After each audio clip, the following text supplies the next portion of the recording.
ఒకప్పుడు బ్లాక్లో టికెట్ను 2000, 3000 ఇచ్చి కొన్నామని అంటుండేవారు. మెగాస్టార్ చిరంజీవి, నందమూరి బాలకృష్ణ నటించిన చిత్రాల టికెట్లను బ్లాక్లో అమ్మి సెటిల్ అయిన వారు ఉన్నారంటే అది వారి క్రేజ్. మరి ఇప్పుడు అలాంటి స్టార్స్ లేకపోయినా ఒక సినిమా టికెట్ ధర 3000 పలుకుతుందంటే ఆ సినిమాపై ఎలాంటి అంచనాలున్నాయో అర్థం చేసుకోవచ్చు. హాలీవుడ్ ప్రముఖ దర్శకుడు క్రిస్టోఫర్ నోలన్ తెరకెక్కించిన చిత్రం ది ఒడిస్సీ.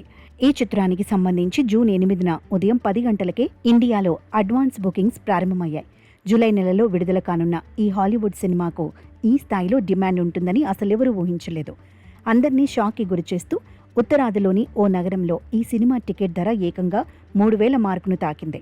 యూనివర్సల్ పిక్చర్స్ ఈ చిత్రం కోసం కేవలం 2 షోలను మాత్రమే ప్లాన్ చేసింది. అది ఐమాక్స్ స్క్రీన్స్ పైనే. ఒకటి మార్నింగ్ షో అయితే రెండోది ఫస్ట్ షో లేదా సెకండ్ షోగా ప్రదర్శించాలని ప్లాన్ చేశారు.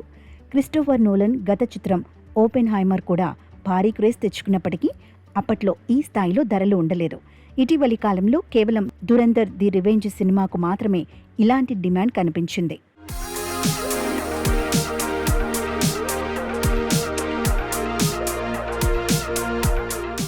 ది ఒడిస్సీ విషయానికి వస్తే భారతదేశంలోని అత్యంత ఖరీదైన స్క్రీనింగ్కు పూణే నగరం వేదిక కాబోతోంది. అక్కడ టికెట్ ధరలు కనీసం 1400 నుంచి ప్రారంభమై గరిష్టంగా 3000 వరకు పలుకుతుండడం అందరినీ ఆశ్చర్యపరుస్తోంది. దీనికి భిన్నంగా ముంబైలో ఈ సినిమా టికెట్ ధరలు కాస్త అందుబాటులోనే ఉండటం విశేషం. అక్కడ చాలా చోట్ల 1000 కంటే తక్కువే ఉంది.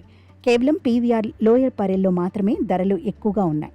అక్కడ ప్రారంభ ధర 700 ఉంటే గరిష్టంగా 1400 వరకు ఉంది.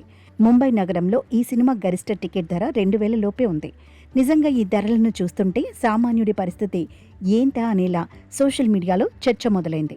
ఇండియన్ సినిమాలను సామాన్య ధరలకు అమ్మి హాలీవుడ్ చిత్రాలకు మాత్రం ఇంత భారీ ధరలు పెట్టడం చూసిన వారంతా ఇండియన్ సినీ ఇండస్ట్రీకి ఈ పరిణామం అంత మంచిది కాదనేలా అభిప్రాయపడుతున్నారు.